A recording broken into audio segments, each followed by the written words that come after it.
they are and how they're being used. So we have a cool little handout that we normally give to everybody when we see you in person, and I apologize, we don't have these to actually give to you today, but it's UDOT's roadmap that talks about how we keep Utah moving, those same strategic goals I just mentioned, as well as the emphasis areas and UDOT's core values. And all of this is important, even though you may think, wow, this is boring. The challenge to this is if you don't know why UDOT does what we do, then you don't appreciate the amount of effort that your tax dollars go into creating the roads and where we go. So really quick, kind of a real brief history. So let me ask this. What do you think the oldest survey is currently on Earth? Who can chime in and say, yeah, I think, a survey was done, in 1776 or maybe in the 1600s. How old do you think surveying goes back? The ancient Egyptians surveyed. The ancient Egyptians, that is a great answer. However, it goes back even further.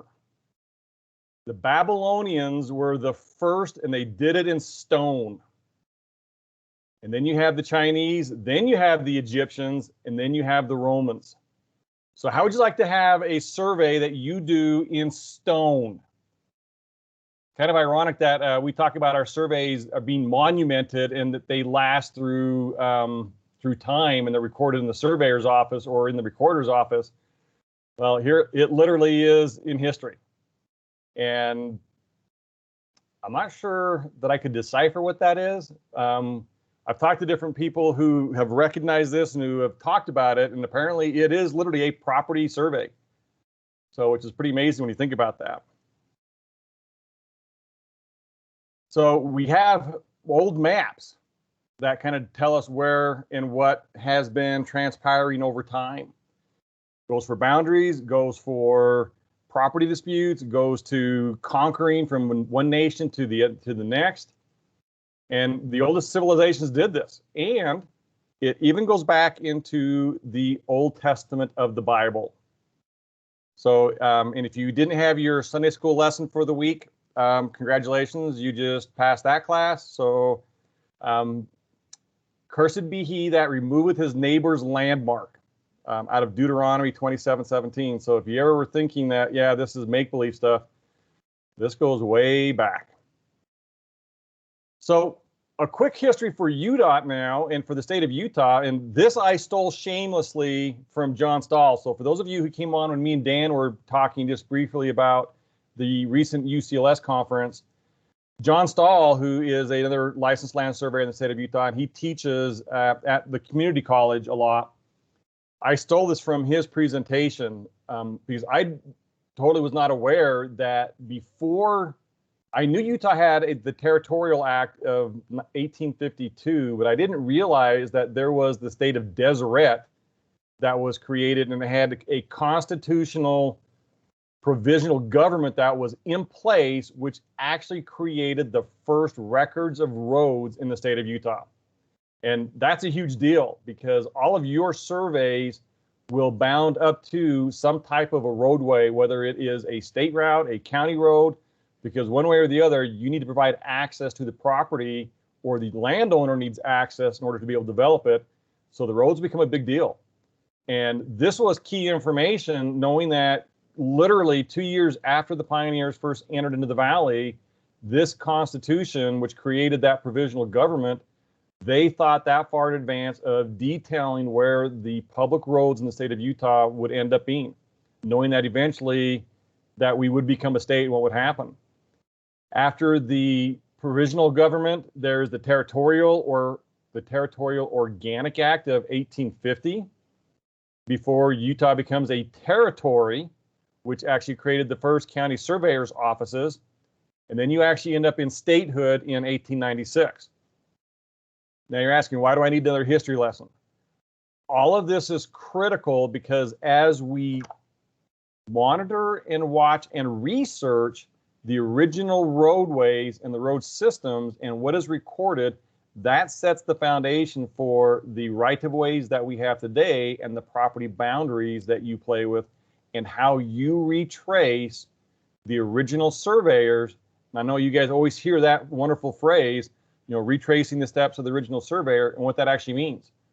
And even though this isn't ancient old stuff, you're still, you're back into the 1800s. And that's a lot of research to figure out, do we have the proper roadway widths? And you're thinking, well, we have today's technology, it's not a big deal. I will caution you, it is a big deal. As me and Dan were stating, we are in the middle of a lawsuit with a landowner that their great-great-grandparents have owned the property and never realized that 2 county roads were actually built on what they consider part of their property. Their deeds go to the center of the roads, and they're looking for compensation for the roads. But when you go through each of these different territorial and then statehood acts, the time for them to actually seek payment for the right-of-way has passed. And now they're claiming that they never knew anything about it. But yet their great-great-grandparents would have been put on notice, and that goes with the properties. So these are all things to consider as you go through your surveys and where you're being asked to survey. So now let's fast forward into the current, 19th and 20th centuries and then the 21st century. In 1909, Utah state law created the State Road Commission, which at that time consisted of the governor, the state engineer, one member of the Agricultural College of Utah, which at that point was or did become Utah State University. And there was a member of the University of Utah. The county commissioners were charged with securing all of the right-of-way needed for the state. They were in charge of every single roadway system at that time, whether it was a local road, the county road, and then what was being used by the state. The county commissioners were in charge of all that. And that remained in force until 1933, which then the state law changed the powers from the county commissioners and created the State Road Commission. That is also important because that's when they start dealing with what's called limited access facilities, where we start restricting some of the rights that a landowner may have against a particular street, and depending upon what the roadway system was. This changes in 1945, where the limited access starts to then become no access facilities. And if you remember your history, in 1945 was when they actually started to create the interstate system. And that actually came from where? Where did we, the United States, get the interstate system from? Who knows the answer to that question?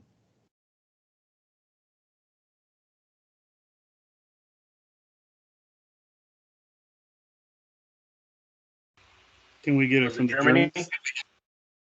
Correct. It was from Germany. So World War II. So when Eisenhower was over in Germany and they saw the Autobahn and how Hitler was able to move tanks, troops, machinery, facilities from one side of Germany to the other on their roadway systems, they recognized, and the interstate system for the United States was built from a military standpoint, not just in a matter of transporting goods. They were so concerned about how do we defend both coasts? How do we get literally tanks, airplanes, and equipments from the manufacturing plants where they needed to be? And that was the birth of the interstate system. In 1953, the State Road Commission is then legally changed to become the Department of Transportation. And in 75, all the powers that the commission may have had and any of the properties that it had were then formally transferred to UDOT, and the State Road Commission was totally dissolved. Even though still today in the recorder's office, there are many deeds throughout the entire state and various counties that the deeds are still in the State Road Commission. And we have never transferred that over. So that's another thing for you to be aware of as you are researching title. If you can't find UDOT on a chain of title, look for the State Road Commission. And then if you go back far enough and there's still no State Road Commission, that's when you have to go to the county commissioners and see if the property is not vested in the county's name. So didn't realize you were coming to a surveying club tonight to actually have a history lesson, right? So what does UDOT do? We build roads. We help transport goods. We take small little one-lane roads and turn them into multi-lane facilities that make no sense for some people, and everybody wonders why. Who can tell me where this interchange is located at in the state of Utah? St. George. Where in St. George? Is that the Washington exit out by Hurricane? So it is not on I-15. So it is not by Hurricane, and it's not by the Washington exit.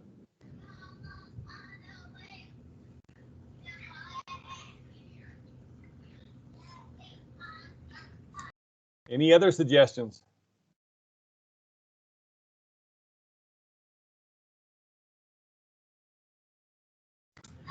Is it the highway that runs kind of along the southern border of Utah, leaving St. George? So it's not. It's actually, this is actually Bluff Street. So if you are familiar where on the side of the mountain, I don't know if you can see my cursor or not, but where the big D normally is lit up at night for Dixie, right at the base of that mountain is where Bluff Street is. And Bluff Street runs north and south on the very, very west edge of the city of St. George proper.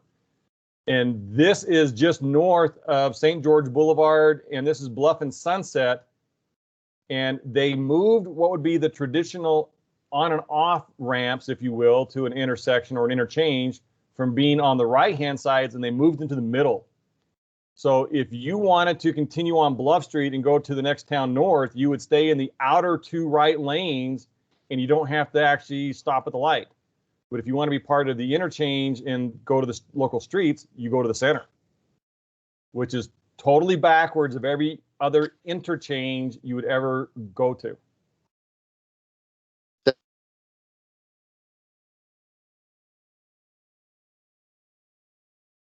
Was there a question?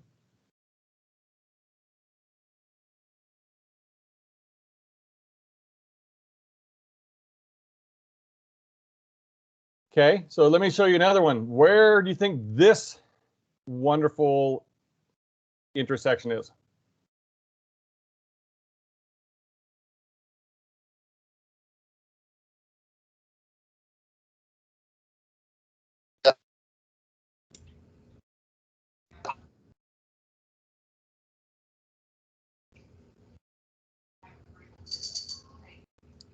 Is that where State Street breaks off of I-15 going into heading north into Farmington? So it is where Legacy Highway ties into Highway 89 and I-15. So this was before Legacy was totally completed and built.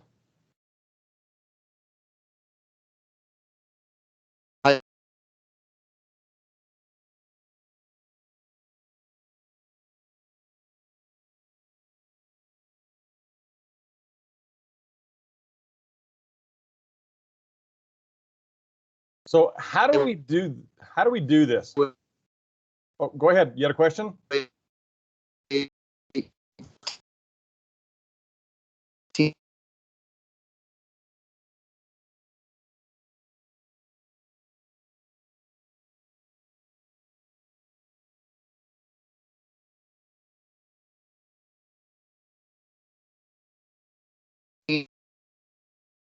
I'm not sure who that is, but you're breaking out really bad. We can't hear you.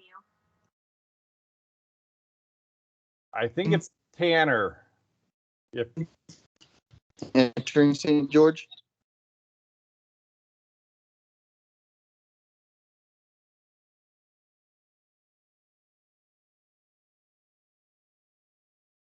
so, what was the question, Tanner?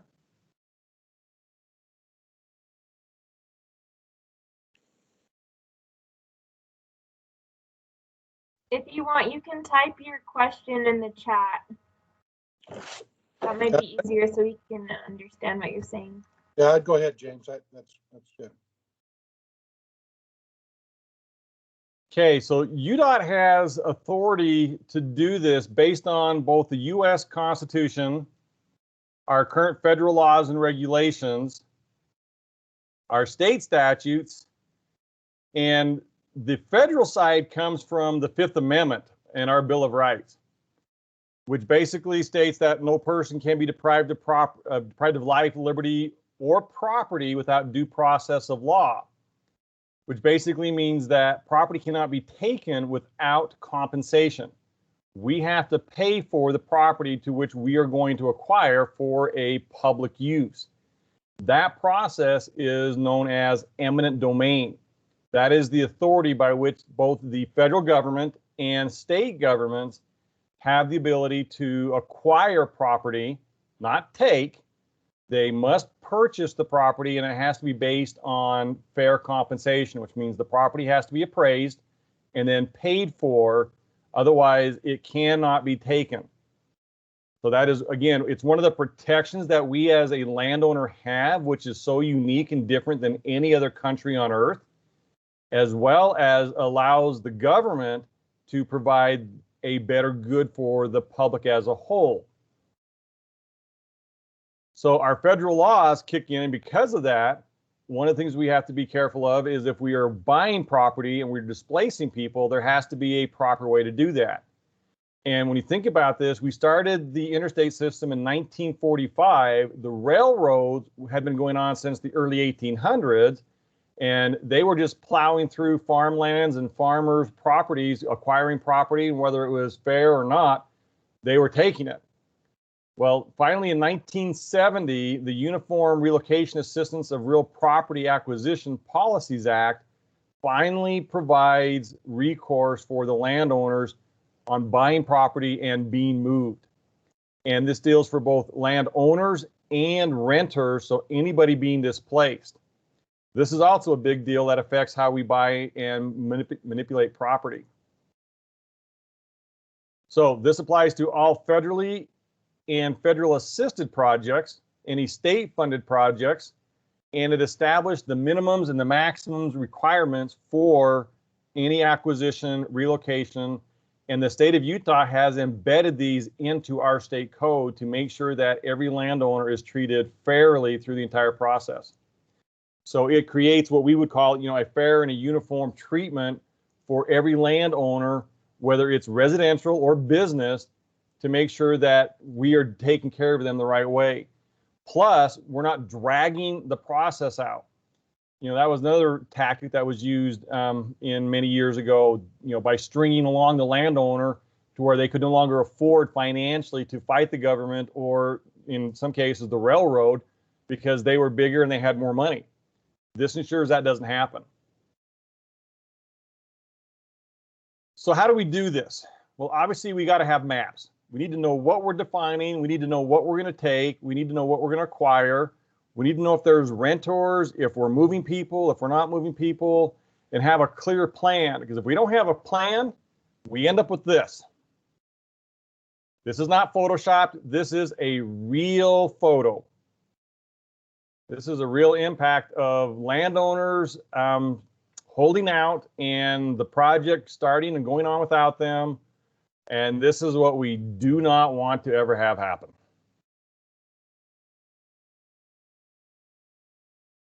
So why do we go to the different lengths that we do?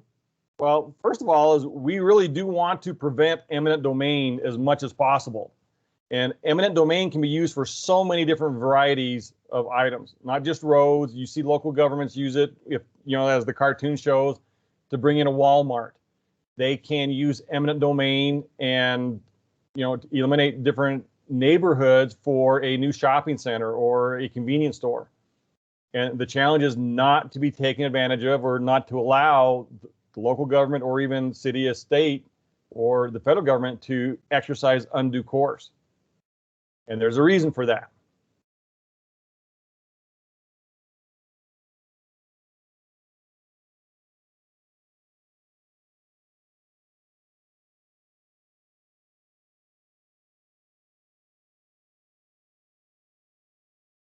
Okay, for me, it doesn't matter what political background you have.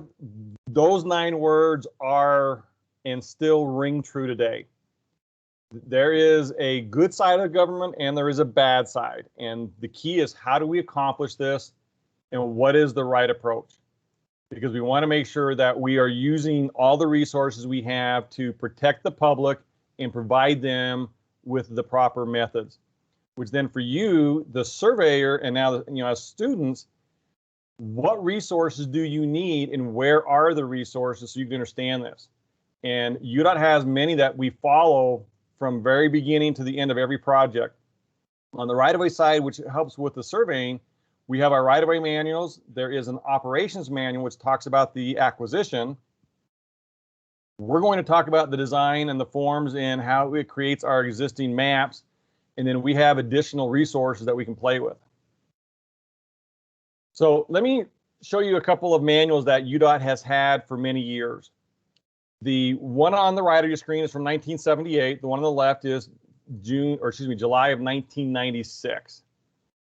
Now, the reason for showing you these two manuals, especially for as old as they are, there's a sound reason. Who knows or remembers what happened in the 90s that affected the entire United States as far as measurements go?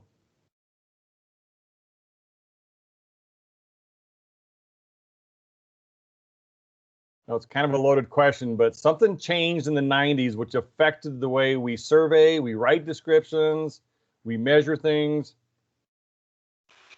Is it the advent of GPS? It is not. That became a wonderful tool that we can use if used correctly, but that's not the issue, because this is, for some people, a major disaster. Didn't they try to go to metric for a little while? Is that when they did that? That is, we didn't try, we did. So President Clinton signed an executive order that literally converted the United States into the metric system to join the international community, and everybody had to adapt to it. The manual on the right, the 78 manual, is all in English. The manual on the left, the 1996, is in metric. And this is important because for approximately 10 years, you will come across deeds throughout the 90s and the early 2000s that were written in metric. UDOT has many roadway plans totally done in metric with no English conversion, well, no English values. There is an English conversion to them, which makes it difficult to understand. So if you're not up on how to convert from metric to English and back again, your survey could be wrong. And that is critical because, again, for these 10 years, UDOT designed, bought, acquired property, and built roads all based on the metric measurement system. So something to keep in mind yet again.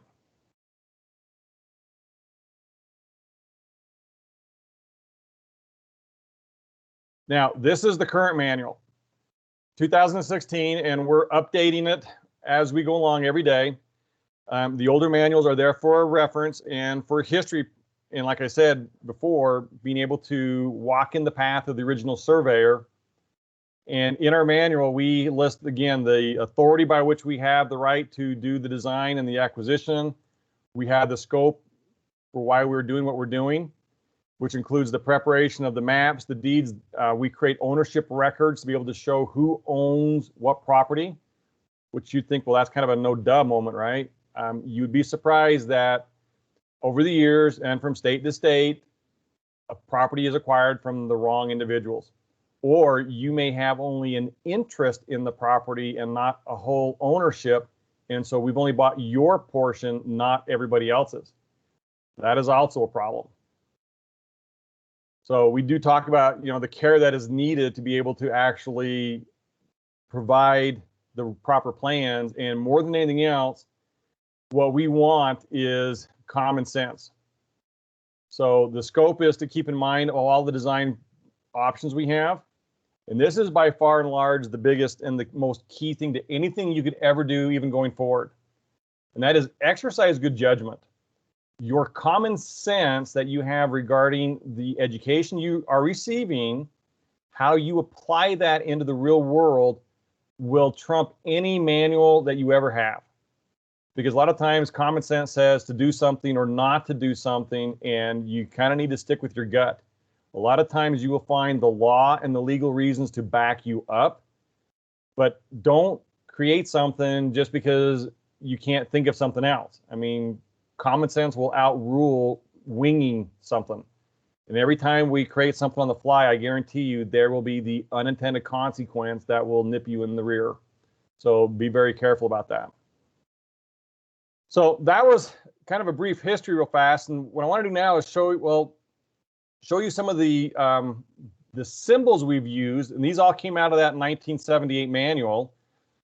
So I know all of you have computers and calculators and you do so much on your cell phones. This is a flashback to time. And yes, I actually drafted with both of the pieces of equipment you see on the screen and the newer gadgets that were shown as far as the drafting arms and a drafting machine. Back in the day, we did everything with pen and paper or with ink and Mylar. And to do that, we used what was called a Leroy set, where each pen had a different line weight that it would help us then create the lettering we needed, and we could have it in different styles, as well as the symbology that was used on all of our maps. And this again is critical information, because as you retrace what the maps look like, you need to understand what each of these line styles or symbols mean on a right-of-way drawing. And in some cases, the right-of-way drawings are combined with plan and profile sheets or the roadway drawings. So understanding these symbols becomes an issue. It's not just a simple survey. UDOT has never done it that simple. In fact, no state has ever done it that way. They always have a symbology or a legend to be able to show what the intended purpose is and to show what all the impacts are. So that when you see a plan, you start to understand where the acquisition is and then what the boundaries of the new roadway are going to be. And this becomes critical as you go from county to county, state to state, and across the nation. We do this very similarly. There are some unique differences, and most of those differences will come into the surveying practice and then the recording that comes behind it. But the design and the acquisition becomes a big deal, because and I'm going to kind of leapfrog part of my discussion.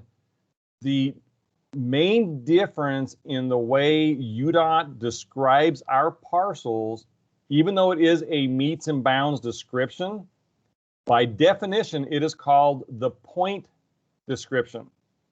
Now, who understands what a point description is versus a traditional meets and bounds description?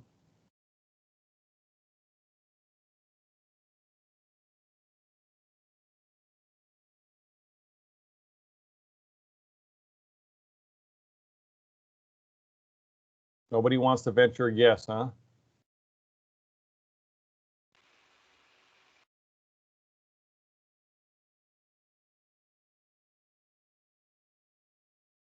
So a traditional meets and bounds description is where you literally will start at a point of beginning and you will track clockwise around the parcel of land that you're going to acquire using different bearings and then distance.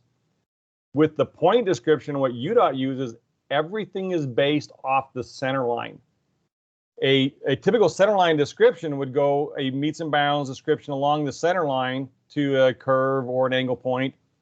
But our point description, literally, it's based on station and offset. And the reason for that is to ensure that the department acquires the property it needs for its roadway system without clearing any particular land conflicts that the neighbors may have with one another.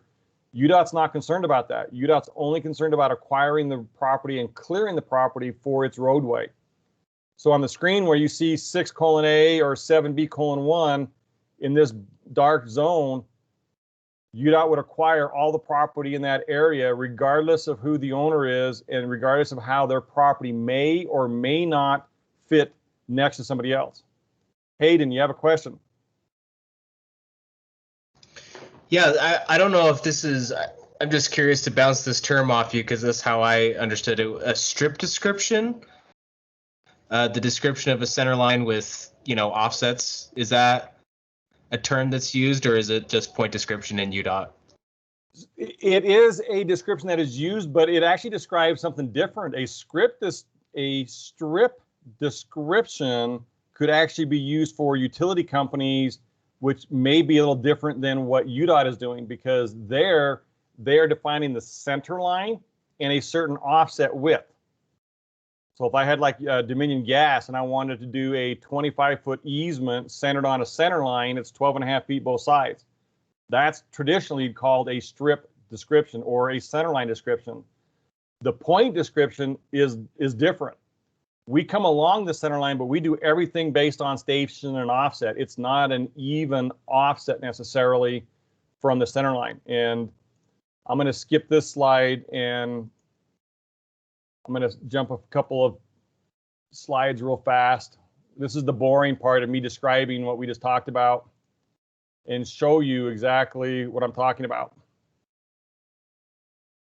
So here's the examples where we have the center line and we have a 15-foot offset, but you notice that on my middle example, it goes from 15 feet to 25 feet.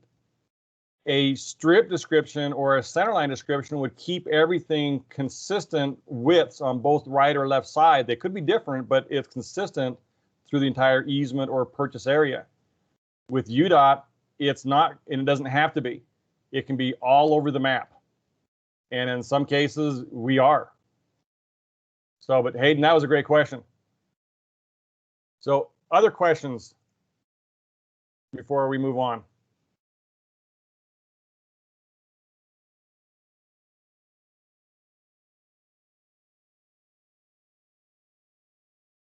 Okay, so let's talk about, I mentioned computers, right? So this is a fun little moment. So these are the different types of computers and software that UDOT uses. And if I am correct, and please correct me if I'm wrong, but I believe in all of your classes, you guys are using AutoCAD as opposed to MicroStation. Is that correct?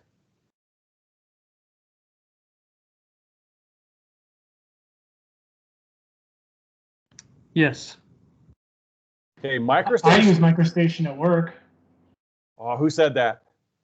Me, Parker. Parker, you're my hero. I love MicroStation. AutoCAD is not my friend. Yeah, me neither. And to be fair on both sides, AutoCAD and MicroStation do have their places for development work, and I'm going to say for single property surveys, and for I'm going to say anything from maybe 40 acres or less. AutoCAD is great working with that, and even for larger development projects, AutoCAD is great. Where MicroStation differs is when you are talking about 5-6 miles of roadway. That's where the discussion changes. And I still believe MicroStation does better than what AutoCAD does, and including all the adjoining software programs that you use on top of it. Which raises, the wonderful question. I thought computers were supposed to make our life better.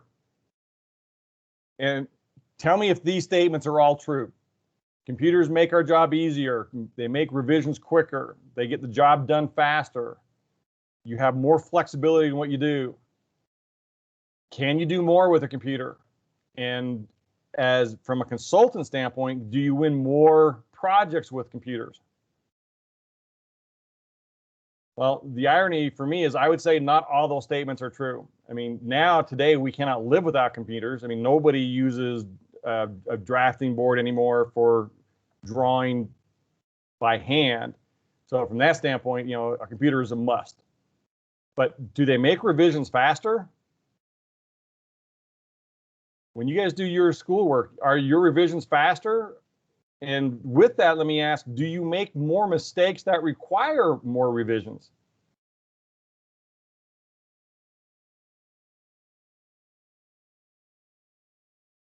Nobody wants to fess up. The irony is a lot of times this is what happens. Computers make it easy to hide mistakes, and we don't realize the subtlety behind what our drawings are showing, or because if we have text on top of text or text on top of line work, or we didn't shade something correctly, suddenly we have an entirely different outcome. How would you like to be in charge of that project? So our design manual and our surveying geomatics manuals are what govern what UDOT does. And we have another program called ProjectWise, which is our database or our warehouse of all of our files. And those three comprise what we do and where we play. And you as a surveyor, you play in our surveying and geomatic standards. And that controls how we do our surveys, how we lay out the section lines, because everything UDOT does is based on the PLSS system, and we live and die with it. Where the section corners are found, how the projects are laid out, especially in more and more rural areas when we deal with aliquot parts and a farmer who has so many acres that we're playing with, and you're sitting there asking, well, why is that a big deal? It's tremendously important because if I take away the only access that a farmer has to his 500,000 acres, and it all comes down to where Mahogany Road, Ridge Road is going to be, and I close that, and he no longer has access, I just bought 500,000 plus acres because he no longer has access. That's a big deal. So your survey and your survey control helps us create our projects. The first thing you would do as a surveyor is locate each of these black diamonds is a found section corner with the state plane coordinates that some counties require, the latitude and longitude, and then UDOT has its own set of project coordinates that we apply to them so we can work in a, if you will, modified state plane coordinate system. And our record of survey and our survey control sheets have to cover the entire length of the project. And when you have, like I said before, a 5 or 6 mile project, that suddenly becomes a huge undertaking, but it's fun. There is nothing better than surveying 15, 30 miles of road when you're out in the middle of no man's land out on SR10 down by Mighton or outside of Price, and it's just you and a few semi trucks and you've got the whole road to yourself. Yes, Hayden. Sorry, maybe you're gonna go into this, but I've always been curious, like what's the main reason UDOT has for moving their projects into their own coordinate system for design? That's a great question. One of the main reasons is just because of the size of the projects. Most counties, Utah County and Davis counties, were the only ones that really had their own type of coordinate system. No one else really had a coordinate system other than state plane. But at the time, because of the state plane coordinate system was split into 3 different sections to cover the state of Utah. And to make that work based on the change in elevations, that was one of the main reasons why we would move them into our own state plane coordinate system versus what the counties had. Which, and if you're following where we are headed now, that's going to change again with the latest grid that's going to come out. And I believe, is it 2024, Dan? Or is it sooner? Well, it says 2022, but that's not going to happen probably. I'm not sure the current date now. Yeah, I knew it wasn't going to be next year, but I wasn't sure if they were still trying to hold it 2024 or where they wanted to go next. But that's a great question because, you know, UDOT has always done their coordinate system different. And this one I'm showing you on the screen, this is in metric. This is a project that we did. The entire Legacy Highway, if you're familiar where Legacy is up in Davis County, was designed, built, constructed, all in metric. So any surveying you do adjacent to the Legacy Highway, you'll have to convert to metric drawings into English to make sure that your distances are correct. So that was a great question. Any other questions before we go on?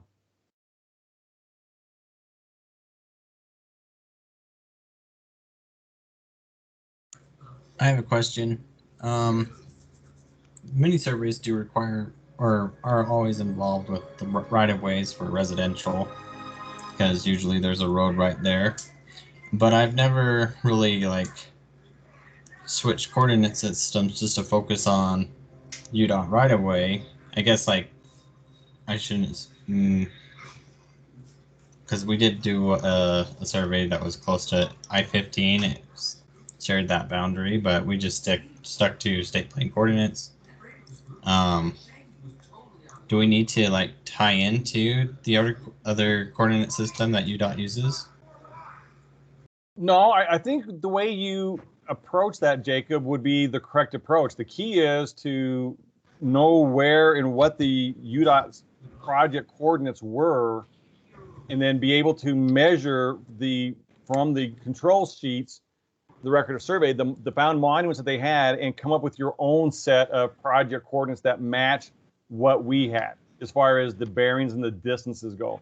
Your coordinates could be entirely different as long as you are then going to be matching the bearings and distances off the plans, because that's where the key from the center line stakeout is going to become the critical part of knowing where the existing right-of-way is. And in some cases, it's actually even easier than that, because a lot of our state routes are built and designed off of the section monuments, and the older projects still held the original section lines or quarter section lines as their center lines. Now, unfortunately, because of GIS and because of GPS, we think we can get away from that more and more, and we're not holding them nearly as frequently as we should. And we kind of allow the software to dictate versus us telling the software what we want it to do. But that's a great question, Jacob. Thank you. This is Dan. On the coordinate system question there, and relative to basically to the push GIS always says they want everything to be basically lat long. Would that serve well for you guys to do that instead of trying to adopt state plan all the way across long distances of road? Have you talked about that? Does that come up? Is that an issue with the GIS people?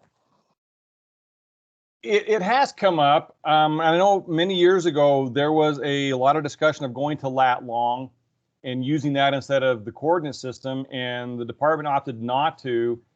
I do know that things are changing more now because the construction companies are now requesting information to come literally digital, and that's kind of invited a whole nother discussion again as to whether lat long or the coordinate system still works, because now you're taking everything literally from that three-dimensional file and grading and planning everything else off of it, as opposed to trying to take the set of plans and then figure out what they mean. So literally your survey file, whether you're in Trimble or whatever your data collector is, basically you would hand that over to the contractor and they would then build and design off of that their road. So we are getting more and more away from paper products other than the plans to show what the design's supposed to be. And so it's whether we go to a lat long, I know GIS loves lat long, but there are some inherent scaling factors that create problems for us as we go down the road. So right now we are not switching to a lat long system, but we do incorporate them into our survey control.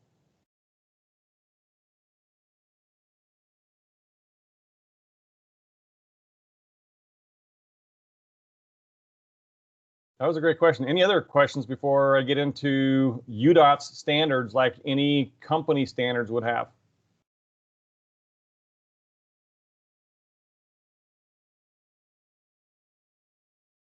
Okay.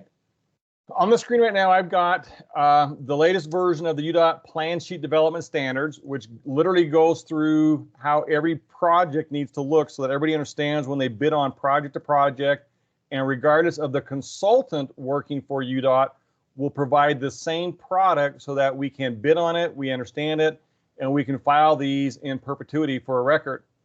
So here's a survey of a project that was close to the Bangor Highway on 5400 South and 40th West. And we want to make sure that the projects look and feel the same from project to project, consultant to consultant, so we understand what we are interpreting. And that's why we went through the earlier symbology of the plans, so you'd see exactly what is transpiring on the projects. This is unique and different because in a typical survey, you would have a single owner in most cases, or a couple of owners. You're primarily working with the developer developing lots in a subdivision, but it's one ownership. What's on the screen now is a sample of a ownership record of how many owners the department would impact on any one given project. And they're broken out into individual sheets that you could track on drawing to drawing how many owners and what the actual impacts are. and those impacts being in square feet or in acres. And then how much property is either being left on one side of the road or the other to make sure that we were either buying it all or not. So we have to account for everything that is being purchased through the entire process. So it kind of changes the game when you look at, here I have a road and I'm coming through buying a little piece of property and what the impact may or may not be. A lot of times we think, well, it's not that big of a deal. You're just, buying a small little piece of property. Well, that small little piece of property may be the only access that they have. So, questions?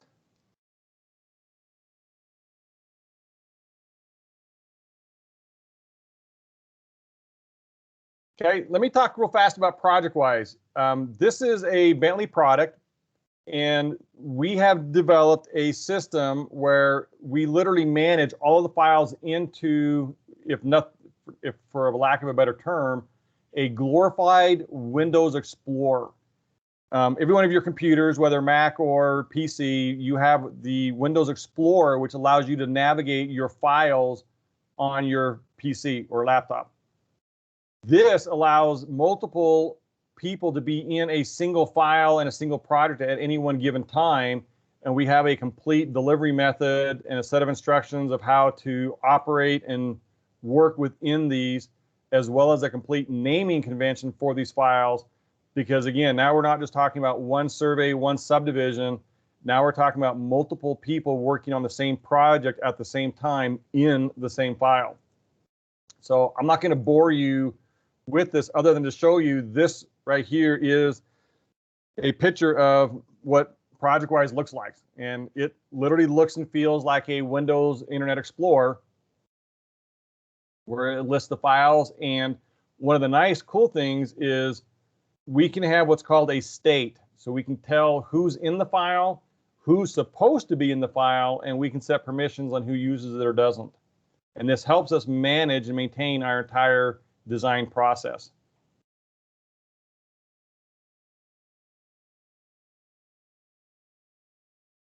Okay, so let's get into some of the projects. So I already mentioned this is the one down in St. George. This was a $13 million grade separated overpass on Bluff Street by the Red Hills Parkway. And it allowed for a brand new, for the traffic to move back and forth very, very easy. This is the Mountain View Corridor. This was a sketch that was done before the actual construction began. And this is how they added the imagery and what's actually been built to date. And the Mountain View, if you've paid attention, if you've driven on the Mountain View Corridor, the asphalt sections are what is part of the frontage roads or the future frontage road systems, and the freeway will be in the middle. When you're on concrete, you're actually driving on the outside two lanes of the proposed freeway section. And as you come to the intersections, those are actually the on-ramps. So eventually the entire middle will be a freeway to freeway system. Okay, and this is I-15 core. This is down in Utah County, down by where you guys are all going to school. And this was also part of the what we call the Access Utah County project. And this type of an interchange is what's called a SPUI, or actually, excuse me, this is not a SPUI. A SPUI is a single point urban interchange. This is what they call a DDI, or a diverging diamond interchange, which is where you actually change the path of the roadways. So and I believe, I'm trying to remember, I think this is on Pioneer Crossing, if I remember where this interchange is at. And this is a SPUI. This is the single point urban interchange, the single point being right at the center of the project. Now, let me ask this. What is the one thing that was consistent with every single one of these projects? I'm going the wrong way. Sorry, hang on. Going the wrong way.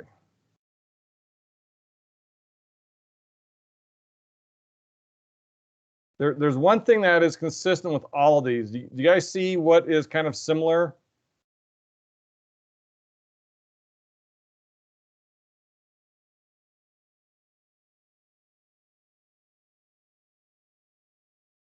Nobody wants to venture a guess? Looks like to me there's reduced traffic crossings where people have to wait for a four-way stop to happen. There's a lot more merging for each one. Very good. We're maximizing the efficiency of the travel by reducing congestion at intersections or stoplights and how we merge traffic on and off. You're correct, Jacob. The other thing is, notice how wide these are. We are continually expanding wider and wider and wider on all of our infrastructure, which means we are acquiring more and more property, which then means the impact to the landowner, the developer, becomes a bigger issue. And how we survey, how you survey, and what the landowner has becomes a bigger issue to make sure we are properly acquiring and compensating for the property. So these become pretty big impacts. And when you're affecting the Brent Brown baseball stadium there at UVU, that becomes a big deal.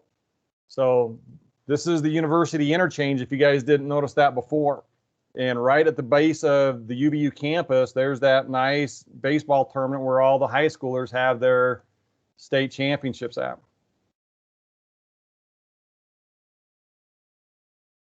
So these are some of the drawings you will be able to research in time. These are the older drawings, and this is why we started with that whole history lesson at the very, very beginning to understand the older drawings that we play with today. Because we have to go back to the old surveyor and retrace his footsteps to understand what we have done. The top half of this is just a straight acquisition. The bottom half actually has some crossing on it. This cross-hatching is now a UDOT method to show you what the department has sold or given back to a private landowner. And that becomes a big deal as you look at from project to project what the impacts are. Here we're describing the limited access facilities. Here I'm showing where, again, I have additional property that we have sold back. Now you're asking, well, why would you buy it if you're going to sell it back? Well, we bought it from one landowner and we literally bought everything that they owned, and we did what was called a total acquisition.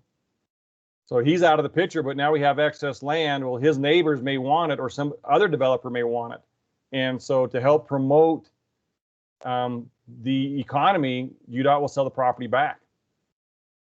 And our plans have totally transpired or changed over the years. This is up in Sardine Canyon. So on your way to Logan, and we can include contour mapping, which again, as a surveyor, is another fun aspect of the jobs that we do. And you can see how high up on the side of the mountain these right-of-way lines are going. And as a surveyor, you get to traverse that. And this is a prime example of the station and offset for those angle points in the right-of-way.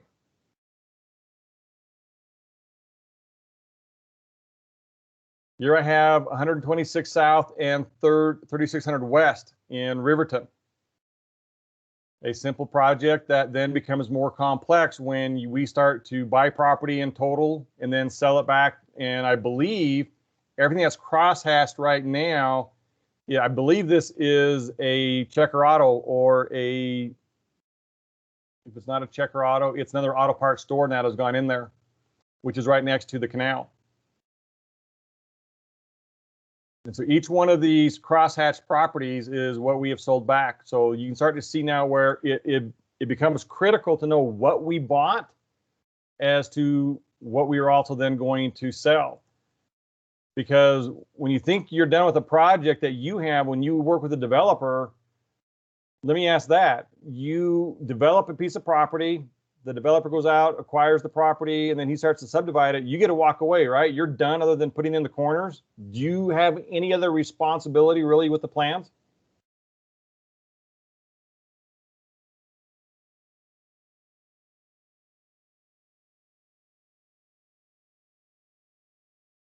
No one wants to answer that question. So I would say, other than maybe having an error in your survey, once it's filed, and then especially after 10 years, you're kind of off the hook. With UDOT right-of-way plans, we continually use these plans, and they live on, and they live on, and they never go away. We crosshatch in red to show the original, or to show the initial intent to surplus or sell, and then they go black when we've actually sold them. So we will deal with plans like we were showing that were from the 40s and 50s, and we still use them today. So for you to do your work, UDOT is divided into 4 different regions. Derek Peterson is up in Region 1. Eric Shosted is in Region 2. Jason Henley is in Region 3. And Jeffrey Albrecht is in Region 4. They're all the surveyors who are in charge of the right-of-way divisions and right-of-way departments for UDOT. And I oversee all of them at the complex. So, questions? How do you get involved? How do you want to participate with UDOT right-of-way? We would love you to come and be part of the UDOT team. And more importantly, what questions do you have?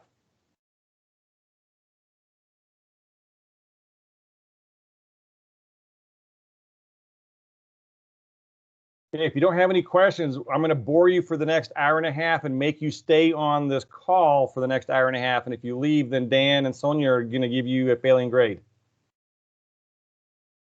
Can we do that, Dan? Probably not, but it sounds good. Daniel, you had another question? Daniel Yeah, Ormont. Do you know anything of if they're still thinking about doing a road over Utah Lake? Great question. So short answer is yes. Longer answer is Lyle McMillan is the gentleman you want to talk to about that. He's in our planning department. There still is talk with different developers about putting a road to intersect and cross over Utah Lake and join everything on the west side of the lake to the east side and cut down on commute and traffic. The current obstacles, obviously, are funding. Who's going to pay for it, and how is that going to be developed? There's been different talks about making it a toll road, but then again, it's the same issue. You know, who fronts the initial millions, hundreds of millions of dollars to do it? So right now, it's still a dream. It is a concept, but it is gaining traction. I think for right now, they are planning on working on other infrastructure first, and that is not a major high priority. But great question.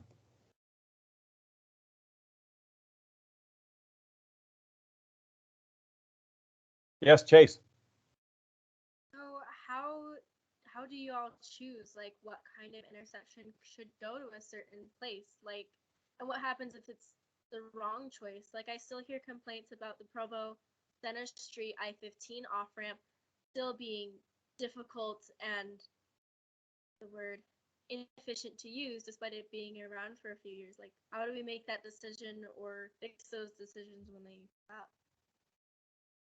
So they do what's called an environmental impact statement to begin with to try to assess the current traffic patterns and then apply what they believe the best design is going to be for that area. And part of that, honestly, is also based on funding.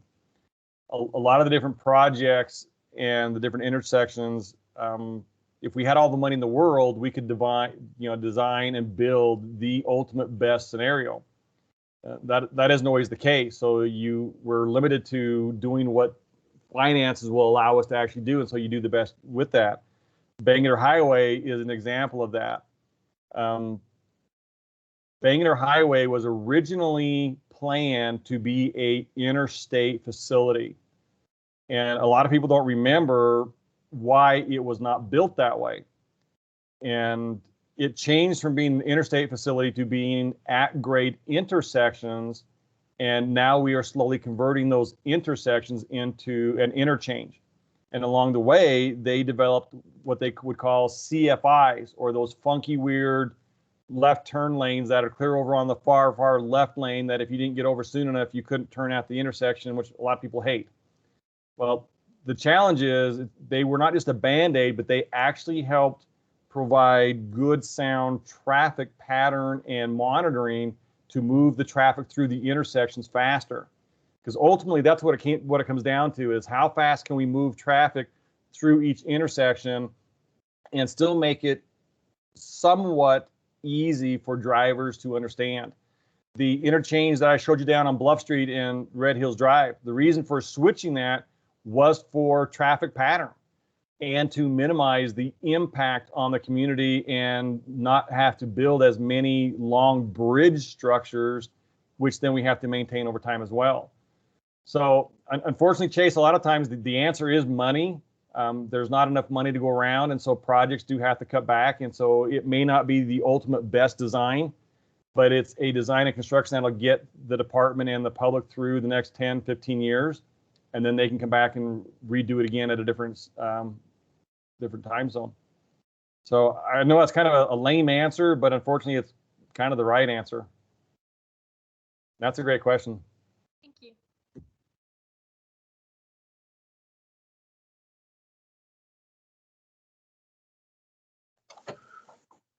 I think unless anybody else has any other questions, we can wrap up here. James, thank you very much for taking the time to be with us here for the last little while and explain a lot of the standards and just where UDOT's coming from. It's been very informative. We appreciate you doing it. With that, unless we have any other comments or questions, like I say, let's go ahead and call it quits. And again, oh, looks like Mike, go ahead. You have a question. Who came up with, or how did you guys come up with the new interchange system between 92 and 2100 North in Lehigh? That's a great question, Michael. So, and this is going to change again over time. So, so the Lehigh intersection has been one of controversy and design complications. And here again, what UDOT originally had planned, they could not build because of the car dealerships that came in. And it kind of becomes that chicken and the egg moment where a developer comes in and develops property, even though the department's trying to preserve the area to build a bigger footprint. And then they get pressure to sell property, or the developer goes ahead and builds ahead of the department. And now they can't build what they originally had planned. So originally they had a couple flyovers that they had planned to tie onto SR92, which now there's not enough room, and everybody would have complained.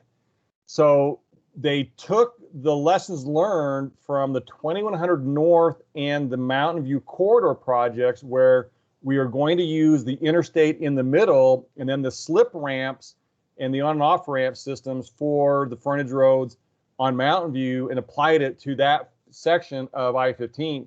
And there will be more.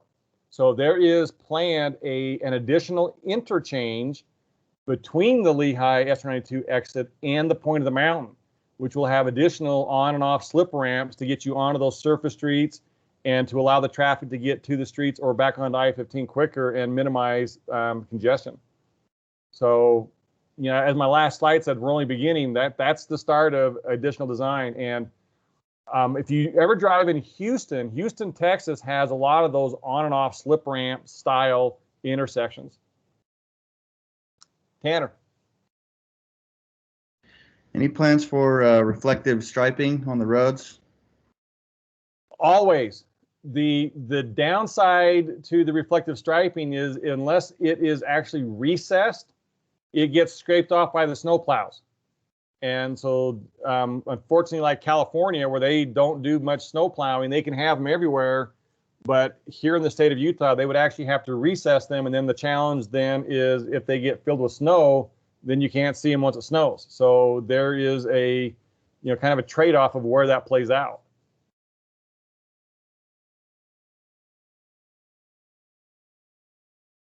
But that's a great question. Thank you. Okay, well, let's go ahead and wrap up here. Any last comments by anyone? And James, thank you very much for being here. We appreciate it. We'll probably have you back in another few years. every couple of years is pretty good because then nobody's hearing you twice. So yeah, so I don't think anybody has heard you for the first time. So again, thank you very much. And I think that's all we have for tonight. Now, Samia, do you have anything you want to bring in? Thank you so much, James. Again, thanks for your insight. Students always enjoy somebody in your position to come talk about UDOT and standards, and you were even answering all types of questions today. So thank you so much for all our common questions. And thanks everyone who are logged in today. Thanks a lot for coming here. And I'm pretty sure that this was very insightful. So thanks a lot, James. Thanks for your time. Happy to be here. Thanks for letting me come. And if anybody has questions, please reach out to me. Happy to answer them at any time. Okay. Appreciate all your help. We'll sign off then. Thanks again, James. Thank you. Guys, have a good night. Thank you. Bye-bye.